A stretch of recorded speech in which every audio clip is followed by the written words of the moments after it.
right. Hi, everyone. Welcome to today's webinar, Creating Long-Term Career Value in Times of Black Swan Events like COVID-19. Thank you so much for joining. My name is Winnie. I work at the marketing team here at Golden Key Asia Pacific. Our speaker today is Imran Furkan. So today he is going to discuss with us 10 crucial actions that undergraduate students and postgraduate students can take to create long-term career value in this uncertain and changing time. So apparently COVID-19 has disrupted our day-to-day life and we're all in this. So what I'm going to do is launching a quick poll here to see what your biggest concern is about the, your number one concern about the current conditions caused by, the COVID-19. So let me get to the poll. Just as a quick note, polls can be conducted through the polls tab. So polls. Okay. So if you can vote for. Sadly, it says host and panelists cannot vote. So both of us cannot vote, really, sadly. Yeah, but I think everyone else can vote.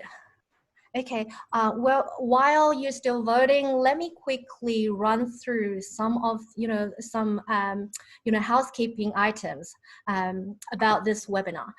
First of all, today's webinar will be available on demand after the live session. It will be accessible through the Golden Key YouTube channel. It normally takes 1 week or 2 weeks for us to upload as our team has a busy schedule and we will need to edit the video and brand the video first. Next, I just want to let you know that we have the Q&A feature and the chat feature. You can ask questions by typing in the Q&A box or the chat box. We will be addressing those at the end of this session. If we don't get to your questions during today's webinar, we will follow up afterwards. Now I'm pleased to introduce today's speaker, Imran Furkan. So Imran is a Golden Key member. He's the CEO of Tracing Australia. And I know he's very experienced in running webinars. He has done a lot of sessions, recently. He's super passionate about one thing, business collaboration, like connecting business together, fostering industry partnerships, and advising on macro socio-economic technological strategy. This is evidenced by his achievements in senior management and board directorship roles in industries such as IT, commodities, media, and professional services in the Asia-Pacific region. He's known for his genuine collaborative impartiality, connections, and unconventional quickness to getting things done.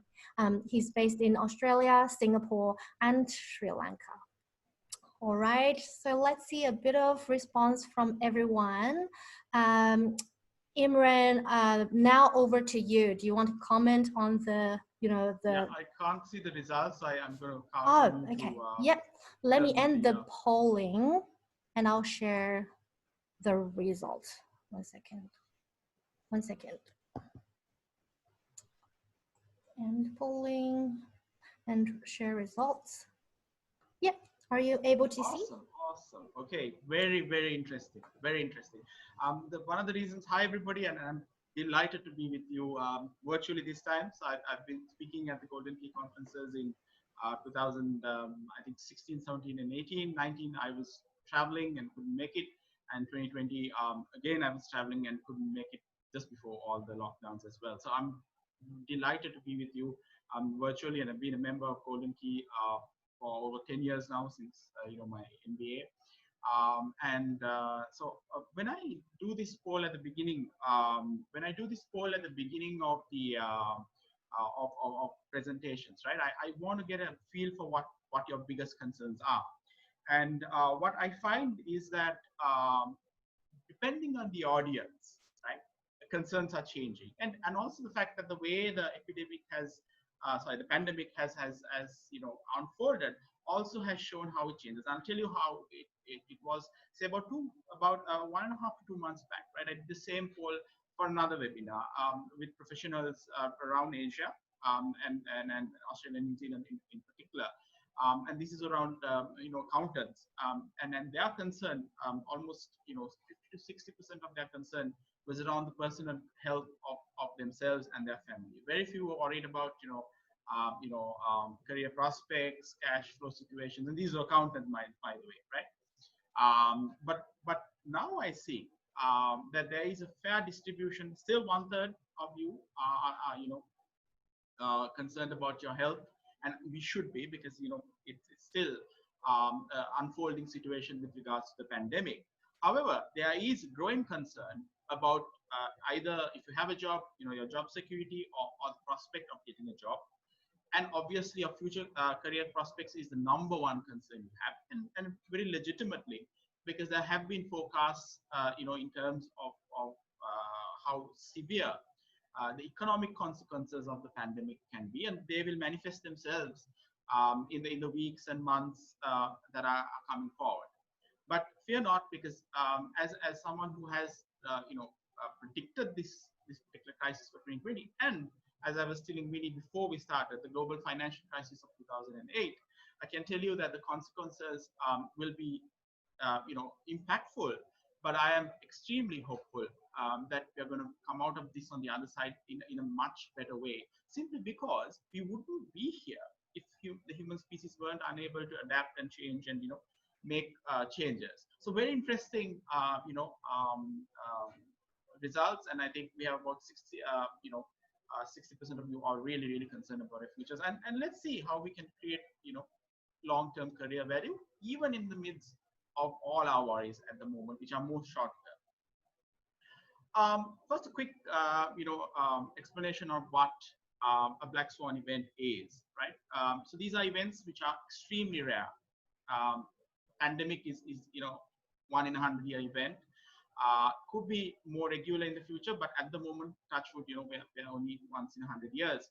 Impacts are very severe. The entire world, is effectively shut down at one state or the other. And looking back, it was obvious, because Netflix had a series called Pandemic at the beginning of 2020. If you watched it, right, the timing was not a coincidence. They had realized that one was due, right? And they had looked at the really poor funding in the US and other parts for public health. And looking back at it, if you look at 1980 in the Spanish flu, 1919, and there was a cholera outbreak. Before that, then you had a plague. Before that, so every 100 years, the human species has been facing the pandemic. So it looks pretty obvious looking back at it.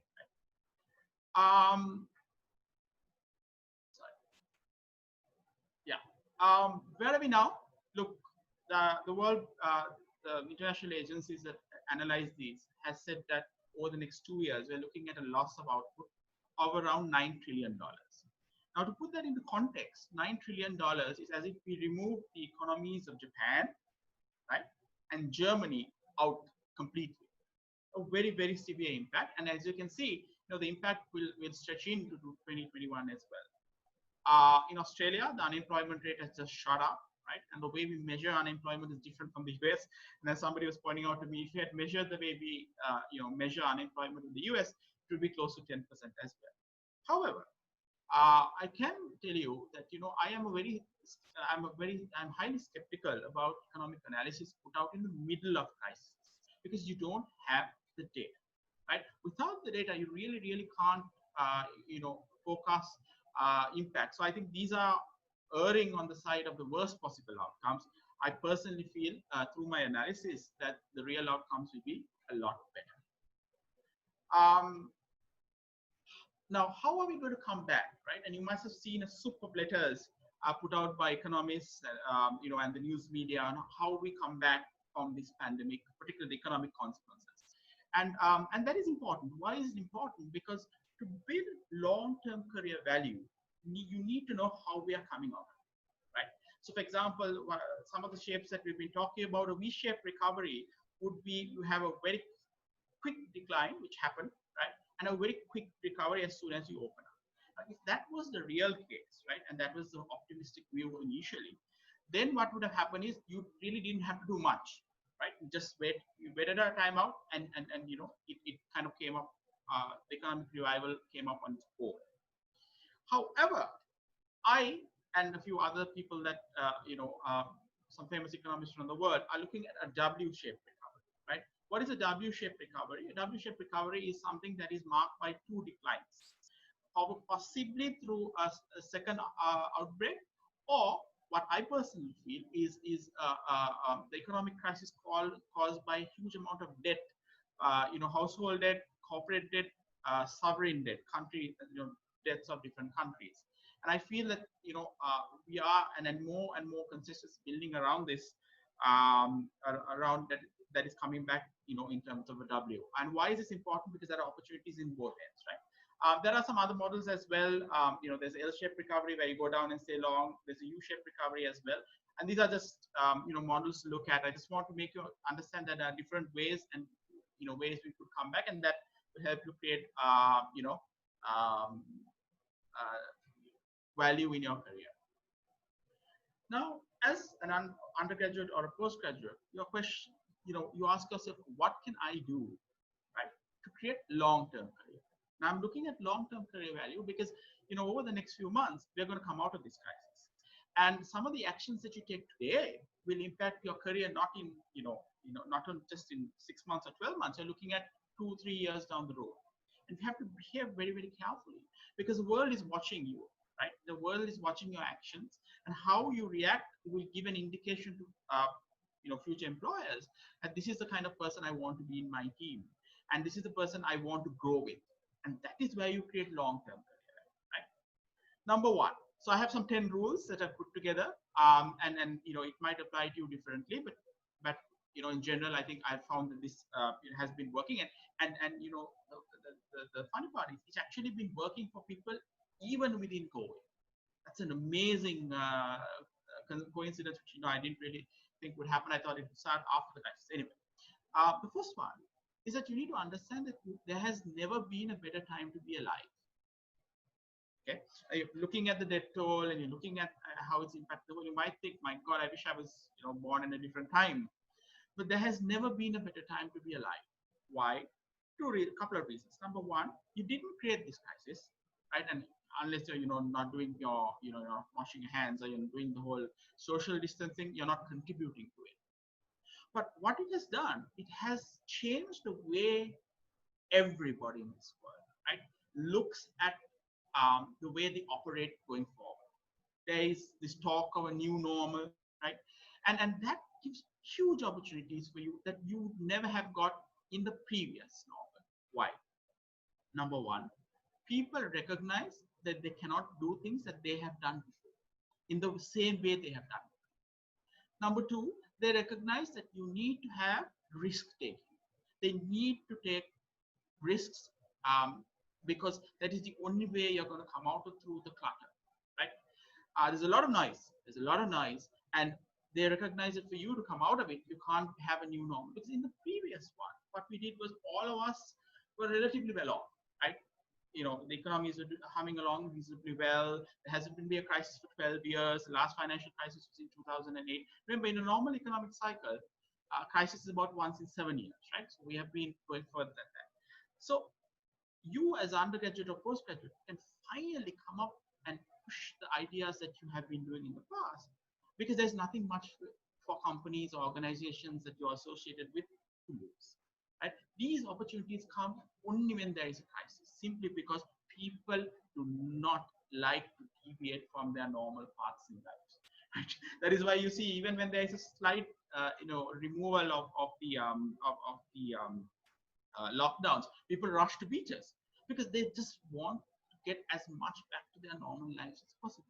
But we see that the vaccine is a couple of years away, and also I think people have recognized that there is a massive amount of benefits for things like working from home, digitization of processes, and I think these will continue. So recognize that you have been blessed to be in this spot in humanity where you can really make a difference, right? The last time was in 2008-9, possibly 10. After that, again, you started the recovery happening. People didn't want to take risks. Appreciate this. The moment you do that, new ideas emerge. Sorry. Second thing, you're always creating a personal brand, right? With everything that you do, you are creating a personal brand, and that personal brand is critical to kind of attract the kind of opportunities you want in your career, right? So many people have been telling me recently, I cannot believe that I'm getting, called for roles that I've coveted for many years. They're doing interviews, and recruitment is happening very fast. That is because, to go to the first point I said, this is a time like no other, right? And employers recognize that even if you don't have the perfect CV, you need to have people who can think different. However, then even in the new normal, certain practices we will go back to them. That includes checking up on who you were and what kind of things you share during this period. Reference checking is going to come back. Your social media is going to be checked. And I found something very interesting, right? The algorithm controls everything we do now, particularly on social media, right? Whether it's Facebook, LinkedIn, or Twitter or Insta, everything is determined by an algorithm. What feeds that algorithm is your behavior. Okay, so in this period, if you have been sharing things of value to people, right? For example, I've seen people share, these are the companies that are recruiting now, as opposed to sharing Donald Trump's latest theory on what can cure COVID. Right now, in this whole vortex that we are in, you might think, let me share that. But what happens is the algorithm picks up what you're sharing and gives you more of that and less of what you should be doing to get yourself opportunity. So when say somebody keeps sharing, these are the job companies that are creating jobs, these are the new opportunities that are coming, the algorithm feeds you more of that information, and that's exactly what you want. In terms of the uh, in terms of the um, you know uh, the cosmos, as I call it, right? Your friends recognize that you are someone who is not interested in frivolous information and wants to do projects that are meaningful. They contact you. Something else you can also do is, when you have time, go back to your online repositories of what you have said and done, clean it, right? Because you cannot go back. You simply won't have time between a job offer or initial a few interviews for you to go back and start cleaning all your social media history of things that are embarrassing to you. Take the time now to do that. This is something I really like. This point is something I really like, because I myself have been unable to do that. Limit doing free stuff, right? There are two parts to this. Limit doing free stuff, and don't expect others to do lots of free stuff for you. So now everybody says, you need to do all sorts of things during COVID. You volunteer for this, volunteer for that. There aren't many jobs out there. You need to be doing free stuff. Never, don't listen to that. Yes, you need to do a certain amount. Look, everyone wants to contribute to a community, right? So you need to be able to do, you can do plenty of things that are very close to your core values, but don't get carried away doing free stuff during this period. Even if you are not doing anything else, right? Because your classes have been cancelled, the place that you've been working has closed down for a while. Take that opportunity to do other things that will create value for your career. And I'll come to some of them later on, right? But the first step you need to do is take a decision that you are going to stop doing unlimited free stuff, right? One of the things that I did with one of the things that I was discussing with Winnie was that how I had refused about 60% of requests to do webinars, because it didn't simply add value for me. But I do something else in addition to that. I also recognize that I can't expect other people to do lots and lots of free stuff for projects I like or causes I'm associated with as well. So then when you do call upon a favor, people know that Imran is asking for a project. I'm going to benefit from working with him or her as well. I'm working with Imran as well, right? So that adds a lot of value to how people perceive you as a person. They perceive you as a person who brings value to them and adds value to their life, and someone who doesn't want other people to waste their time, right? Not doing things that don't add value to them. So remember that. Limit doing free stuff.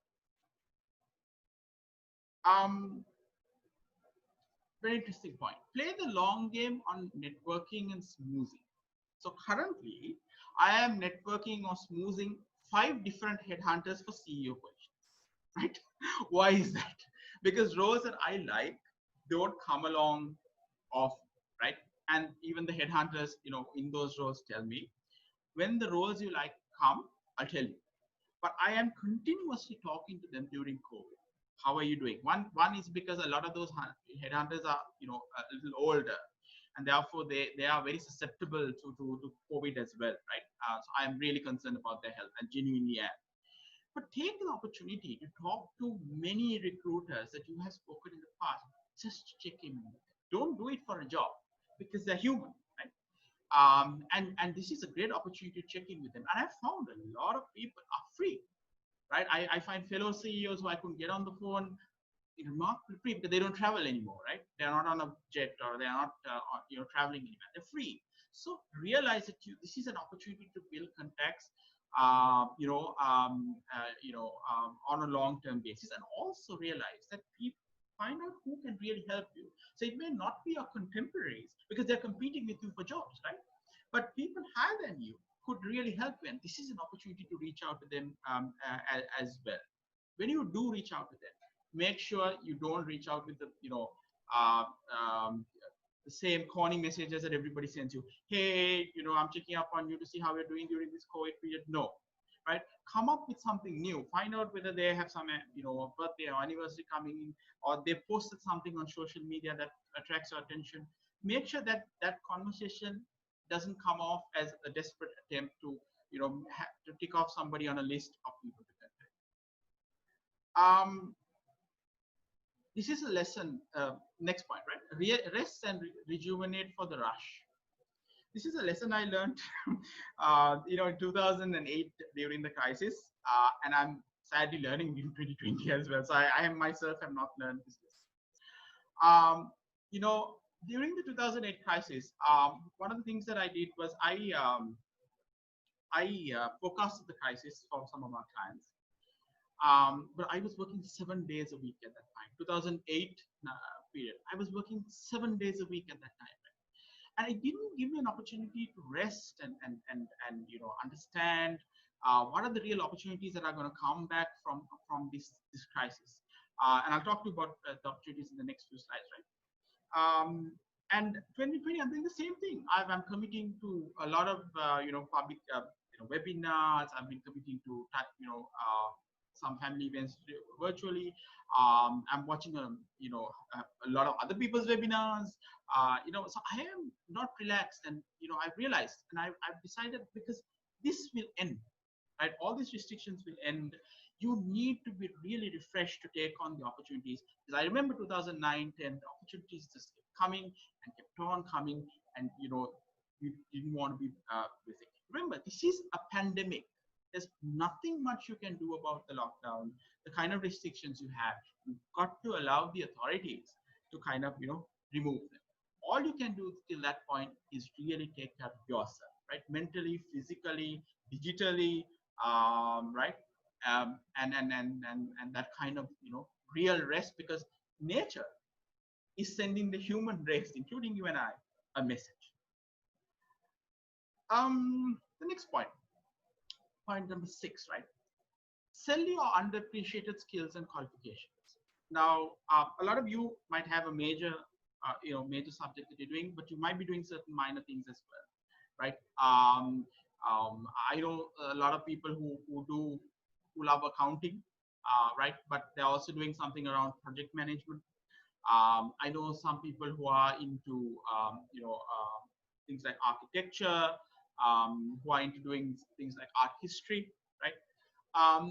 And going forward, your core area might not really get you the opportunities, in terms of being skills in demand in the workforce. Now, I know some people who've been doing, digital marketing. Digital marketing is a little bit of a, congested area.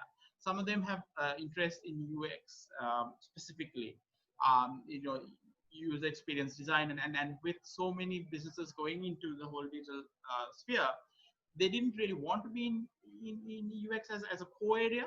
They're beginning to understand that that's going to be something that's going to be of demand, right? I know accounting people, I've been telling them, look, after 10, 12 years of economic growth, you will see so many scandals that are going to come up, right?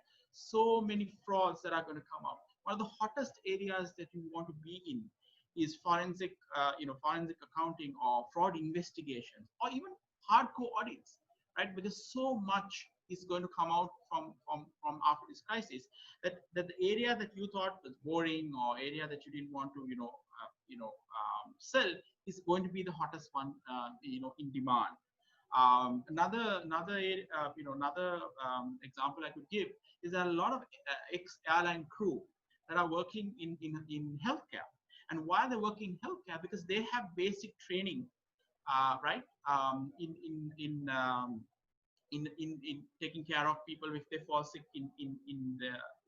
on airplane. So they have been able to quickly pivot into working in the healthcare sector, and that is a sector that's going to be in demand for many years. Be visible but don't flame out, right? So one of the things I've noticed about many of my even my friends and colleagues and a lot of other people is somebody's told them, look, everybody's online, right? I need to be everywhere.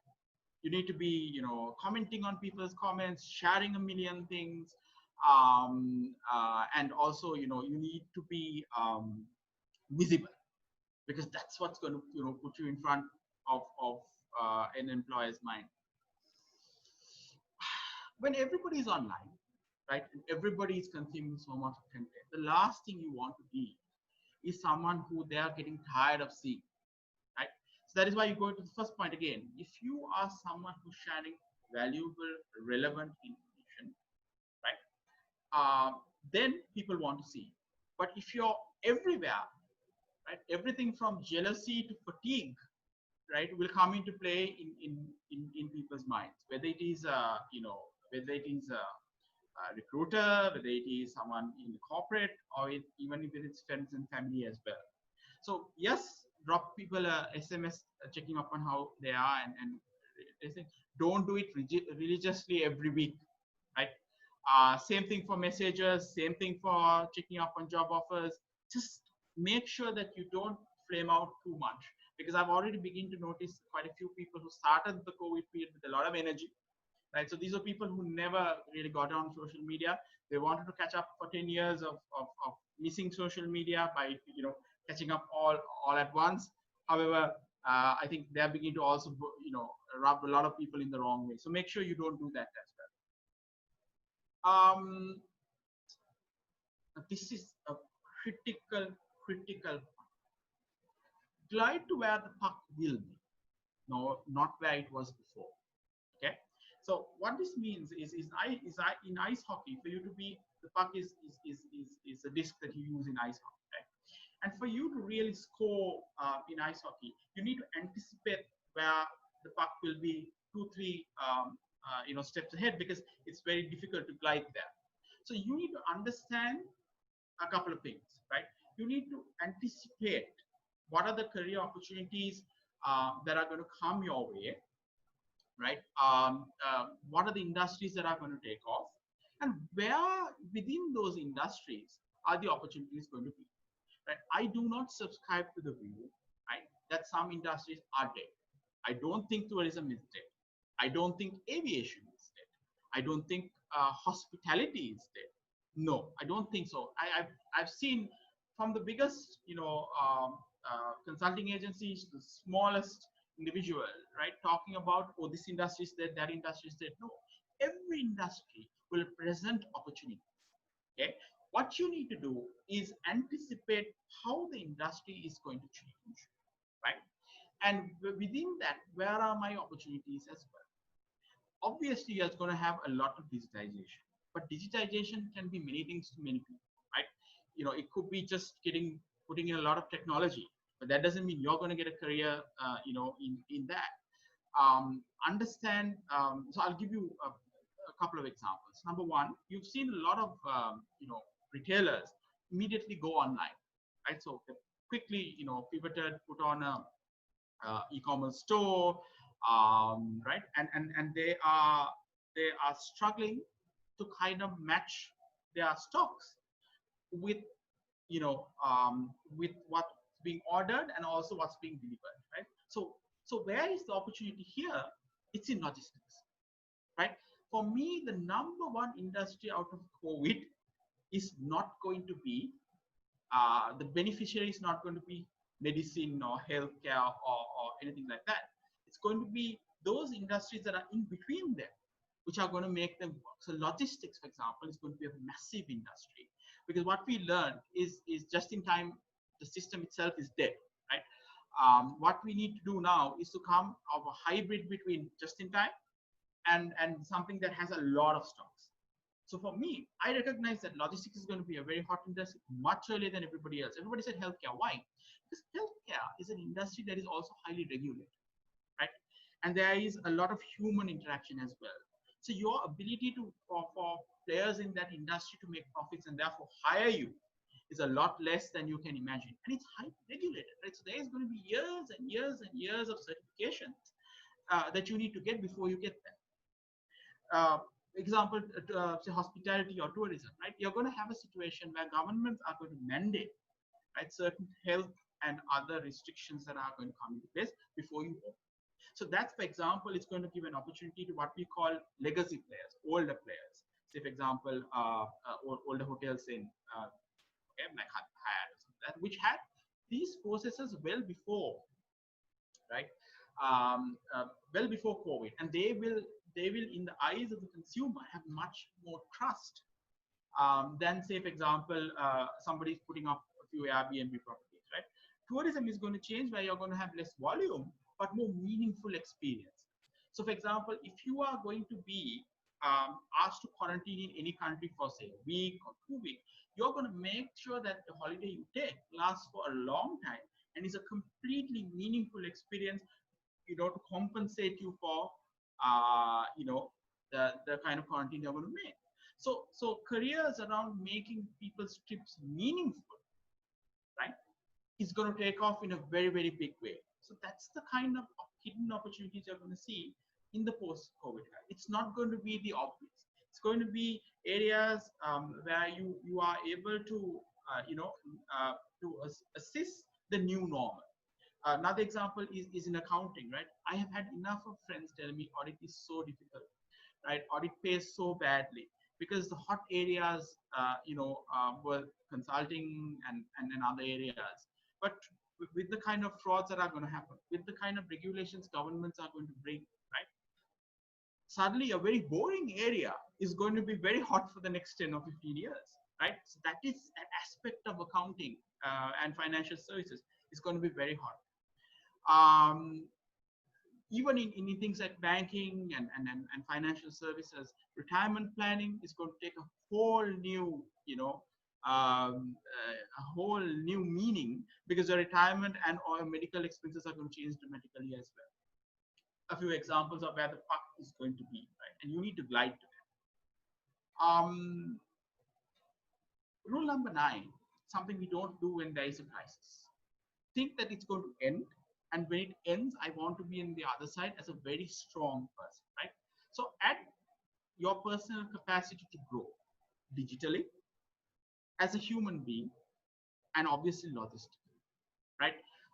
What do I mean by digital? So obviously the basic structure of how you operate, in terms of work from home is going to be, it has been a new normal for a while, but it's going to be a lot more in-depth, right? So you're going to do a lot more serious things around that, which means you need to up your game on cybersecurity, right?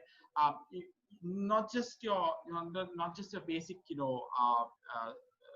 security software packages, but you need to learn a lot of the protocols involved in a much more deeper, analysis of how you do cybersecurity. Human things like empathy, things that are very important that you needed to practice before, takes a whole new meaning in an era of COVID, and how you respond and how you deal with people, how you deal with loss, right? When you're young, you don't think about death, okay? Because you can take on the world and you think you need, you are invincible. But But COVID has shown us that that can happen very rapidly. It can be widespread, and we might need to deal with the emotional impacts of many people, right? Our co-workers, right? When you go back to office or when you are interacting with people, you realize that there has been a lot of suffering economically, emotionally, health-wise, and you need to have the kind of you need to equip yourself to be able to deal with different types of co-workers and how they are coming into the workforce, in the new normal. So you've got to equip yourself. Whoever does that is going to see themselves being hired and promoted very, very fast. Logistical. Look, you need to see countries are putting together all sorts of, if there is a second outbreak or a huge outbreak, right?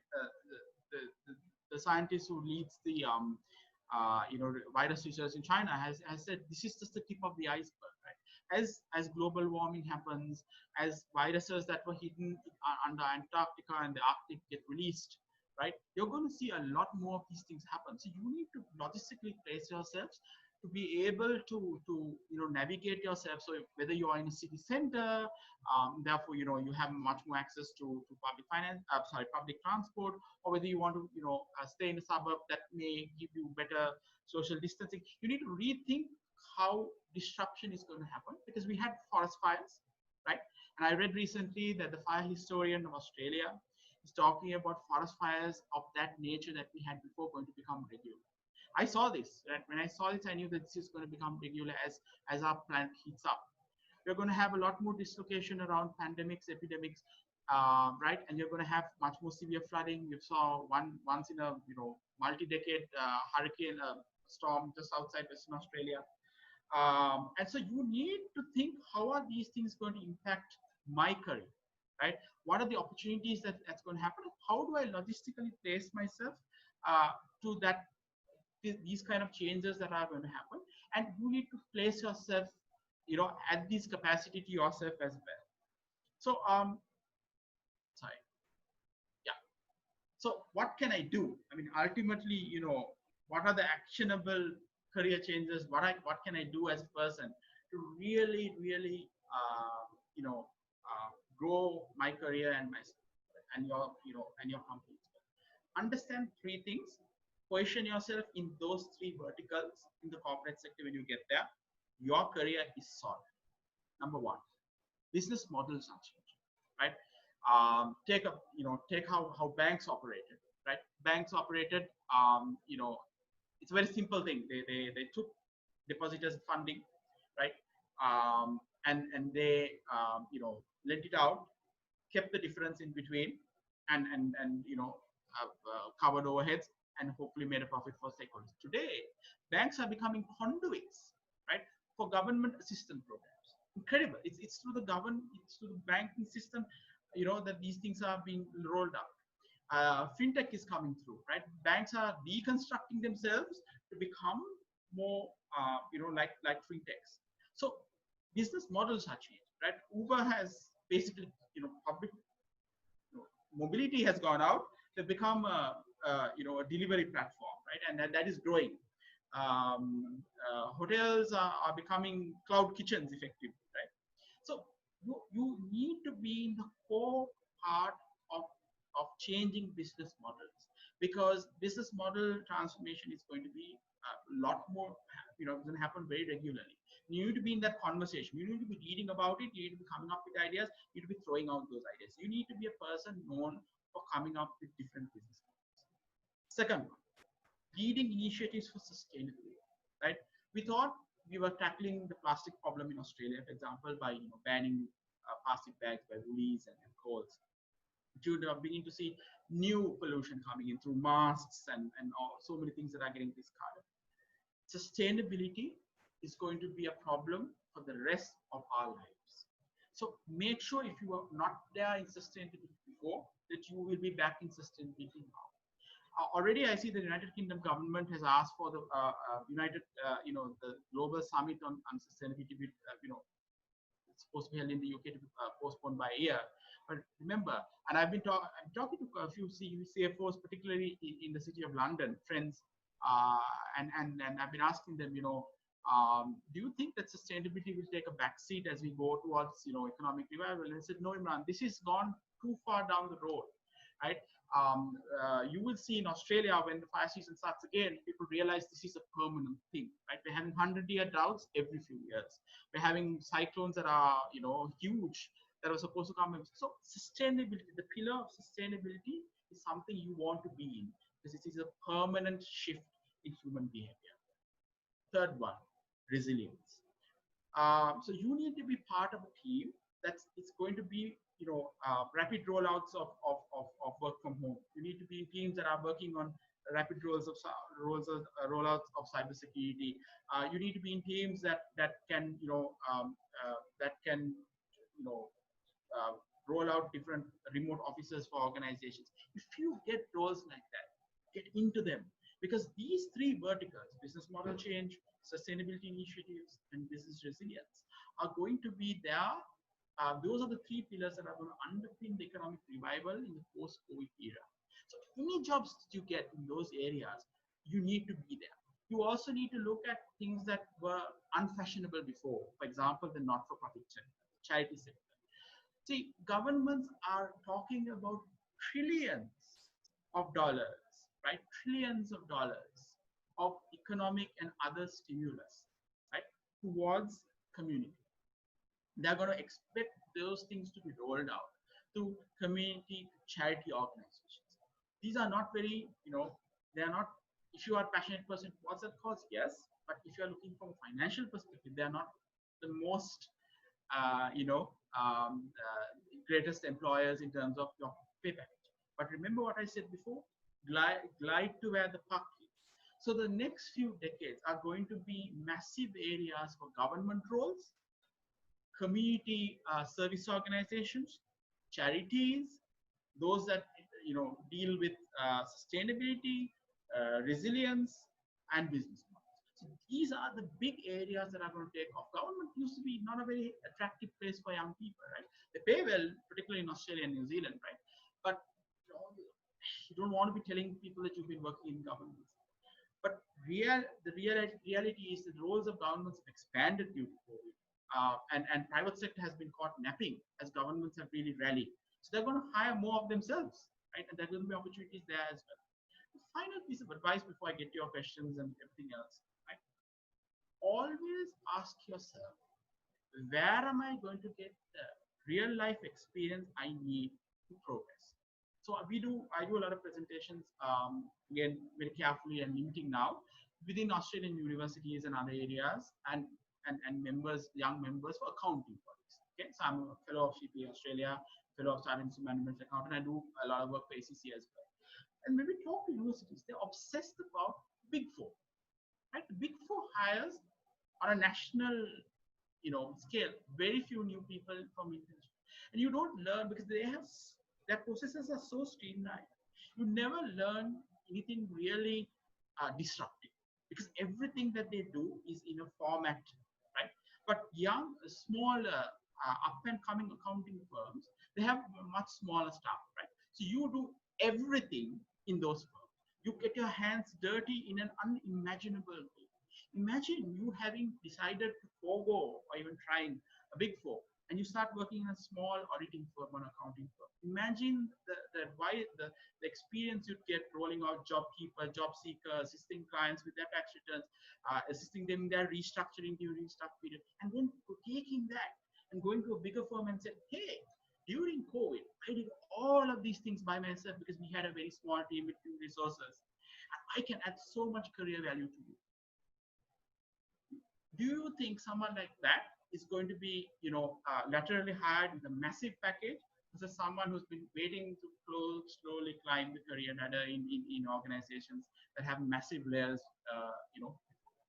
So think differently in terms of acquiring skills during this period.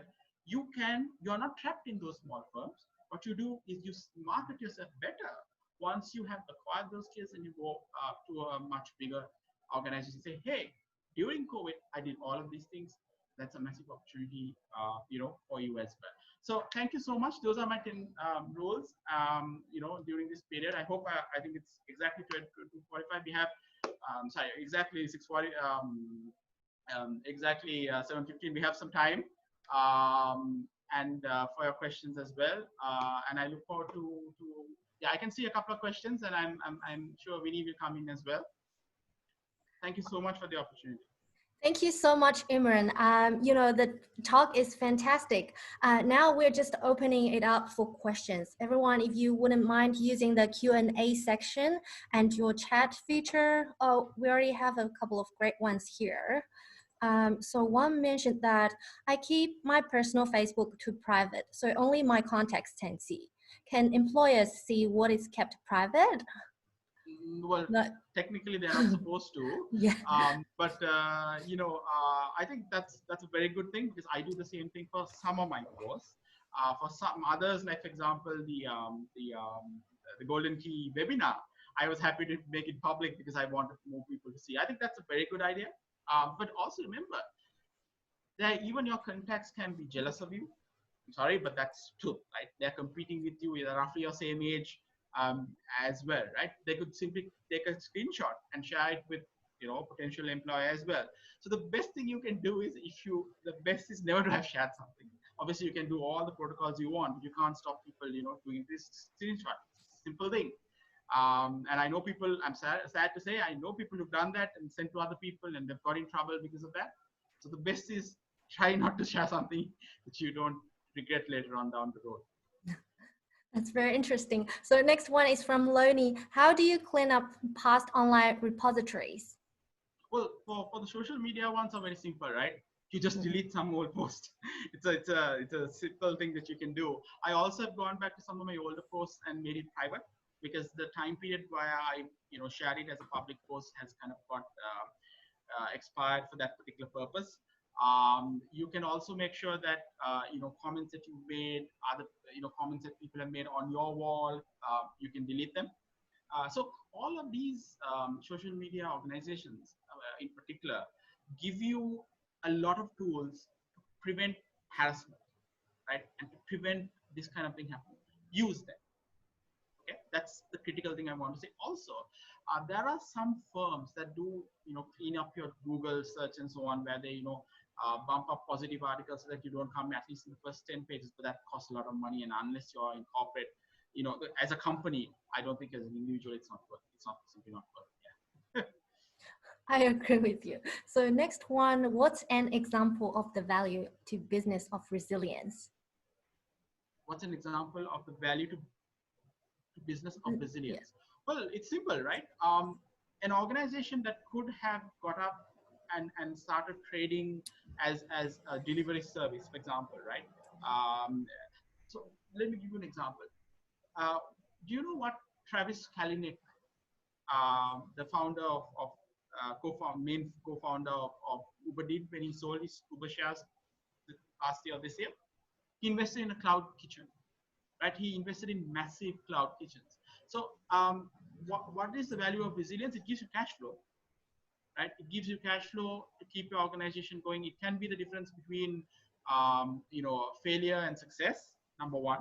Number two, it motivates your employees, because they feel that you're coming to this, we will survive this because we started trading so fast. Number two. Number three, it creates long-term brand value with clients. Right? If you keep on trading, you want to be a part, you want to buy from that vendor 5, 10, 15 years down the road as well. So I think those are the three main things, cash flow to survive, motivation of your employees, and long-term credibility with your customers. That's really great advice. Now we have the next question. I am the kind of person who rarely use social media. I'm worried that that may pose as a problem. Do I have to post relatively often and generate my own content? Nope. Nope. I know somebody who got hired by somebody who had one connection on LinkedIn. But then, of course, that is not a good piece of advice for a young person, right? The future is about it's about balancing your privacy, but also being visible, right? So what you do is you share relevant, important content reasonably frequently.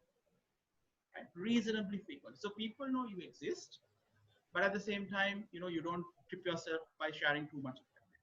Do you need to create your own content? Not necessarily. There's plenty of content out there, provided it is relevant. It adds value to people's lives, and obviously it's not copied from somebody else and stuff like that. Copyright issues. But a lot of content out there makes it easy to share, right? They have buttons that say share because they want you to share, right? If you didn't, they wouldn't have done that. So no, you don't have to create your own content. But let me add something here. I have noticed that when you share your own content, particularly an observation, an analysis, a photograph of your personal life, the likes that you get is a lot more. And I'm not saying you should go after likes, right? Than shared content by other people, because people like originality. And just that's the piece of advice. But no, you don't have to do anything. But it's good to have online presence because, look, those days you have to rely on traditional media to become famous, or to have your word out there. Today, right? Today, you control the medium where your message can go out to millions of people all at once if it goes well. Not saying you have to do that, but you have that power, and that's an amazing power that humanity has had in, since ever. But do you think not having any social media can be a problem? In today's world, I think every employer kind of wants to see you there, because that also might indicate they are not very digitally savvy. Okay, so I mean, Elon Musk is not on Facebook. That doesn't mean he's not digitally savvy, right? It just means he has one or two mediums that he likes. I'd say have a presence, because someone else can kind of spot you. So that means they can create a profile on your name and get followers and do all sorts of weird things if you're not there. So I think safer to be there, but manage it. Okay, that kind of answered the question from Rob. So we also have a question from an anonymous attendee. I especially do not have social media because as someone from the digital immigrant generation, I have found it only overtook my life as I went down the rabbit hole of interesting posts. Also, I found that other people were posting in my own Facebook and were very distracting from my professionality. Do I really need to have a social media presence at all?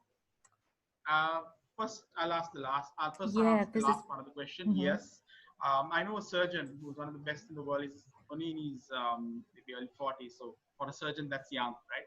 Could be even younger than that, obviously. He has only a LinkedIn presence because he feels that, look, as a surgeon or as a doctor, he doesn't need to get patients through that way. Right? He gets more than enough work, and he just needs to have academic publications. But if his LinkedIn is important, others may not necessarily do that. If anyone is writing on your wall and you don't like it on FB or any other medium, you can delete that comment. I do that reasonably regularly, because not necessarily because it's abusive, but it made exactly as you have found out, it distracts other people from that professional timeline that you are sharing and your personality. And then that I have done that for that particular reason, because as somebody just wants to be a troll or wants to get some attention, so they make a comment which is irrelevant to that, just delete it. All these social media organizations have finally come and realized that you have to empower the user, right? I mean, they are fact checking. Twitter is fact checking Donald J. Trump. I mean, that is amazing, So they want to protect you now. Okay, great. I think we have a question from the chat section from Haley. Do you have any tips on networking? That's a great question. Yes. A couple of things, right? Number one, understand that this is a very long-term game. So what happens is people go to events and start networking with a million different people, right? And that never works. Also understand what I call drip. So networking works like this: you meet someone, at an event. You may meet them again, or you may never meet them again.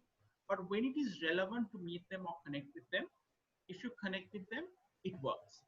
So what I'm trying to say is networking works when the time is for that particular networking connection to work.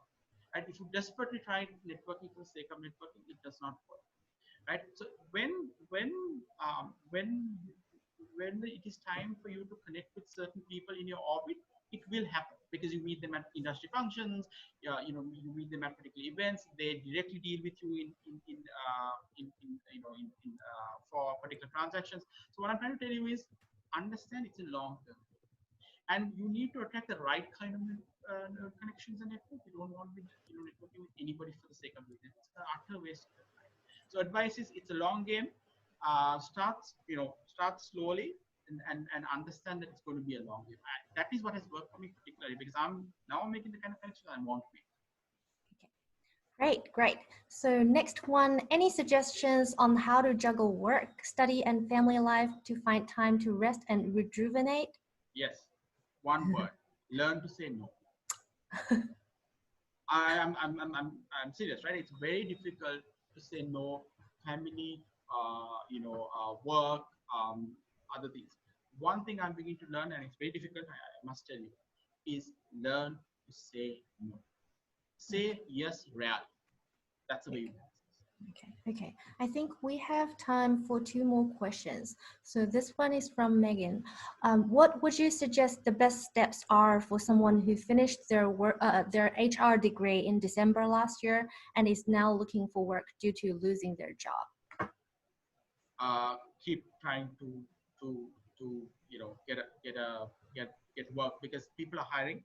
People are hiring, and therefore the process of recruiting requires other HR managers as well, right? So one thing I've begun to notice with a lot of people is they've given up on getting jobs, because they think, oh, jobs are not there, people are not hiring. People are hiring, right? People are hiring, and you need to keep on contacting every single contact you have that you could think of to look at roles, because there are roles. That's number one.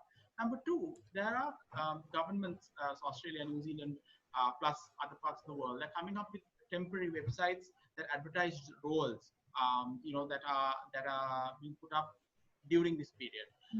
And those are roles that you can, so they're not necessarily on Indeed or Seek or Indeed, or very famous sites like that, but they're on other platforms as well. And I think that is something that you can look at as well. Okay. Cool. So our second last one. Can you tell some resources that can help anticipating opportunities in jobs such as IT?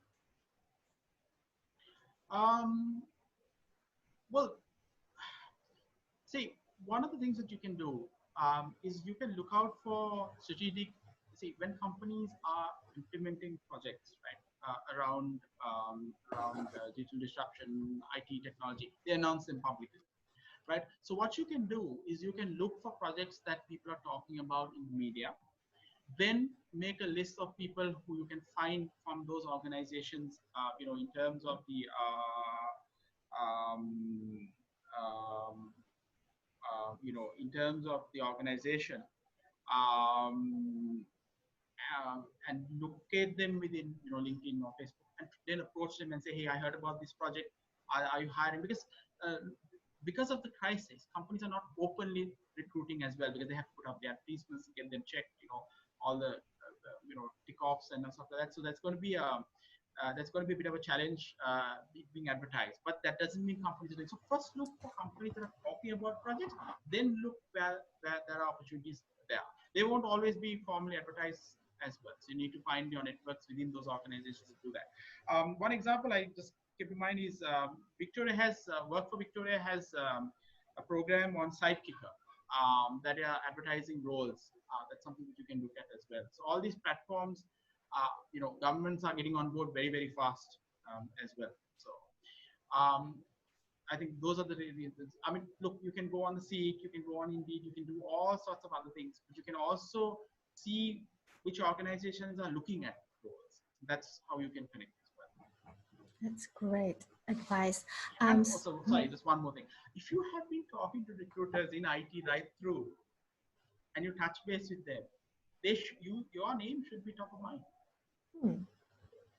Right? It should be, because remember, everybody wants to help. Right? The reason why they're not helping is because they can't, do that. And then one more point as well. Look, COVID has opened the concept of working from home not only within a country, but globally. There are massive opportunities for Australian undergrads and postgrads for projects that are advertised globally. And initially they wanted you to physically be there, but now they understand that they cannot, hire you that way. They're happy for you to work from, from home. The pay may not always be good, but as long as it's not free, the work experience will be invaluable. Remember, technology is a global standard. And if you're an Android developer, you can be making Android developments for anywhere in the world. I'm just saying, for example, right? You can land on a plane on another country and start developing immediately.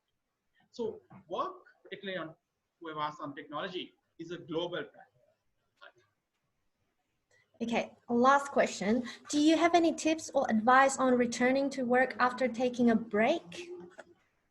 Yes, keep applying, continuously. But tell them that the break that you took made you mentally and physically ready for a post-COVID world, because your burnout happened much earlier. Right? It might be because you had a kid, maybe you were taking care of a parent, maybe you just got burnt out as well. Don't be ashamed of a break, because now everybody's taking a break, right? And this is a unique situation. That has no recruiter can with any shame ask you why you took a break, because everybody's doing it. Right? I'm going to do something else very quickly. I'm going to see if there's any questions that I can quickly answer. Give me about a minute. I always feel sad when people questions are not answered. We talk about not doing free stuff. This is again an anonymous attendee. You mean balancing free internships with paid work, build your skills and brand, but not get exploited by the industry? A bit of both, yes. So what you make sure you do is even internships. If you can get another role that pays, but with are not necessarily. No, I read somewhere that there's going to be 15,000 apprenticeship roles lost, right? Because that's the average loss of roles because of the global financial crisis. Crisis like the global financial crisis, right? Before. So they've looked at the past and assumed now. But that does not necessarily mean that there are no roles that pay, but may not necessarily be in your industry, right? So what you do first is you first do roles that get you paid. Then you use the skill sets from that role, right? Go back when they start hiring for roles in your industry, which are paid for, right? And say, look, these are the skill sets I got in a paid role. This is how I'm going to, relate to it. So it's about first getting paid, then doing, because you have to pay.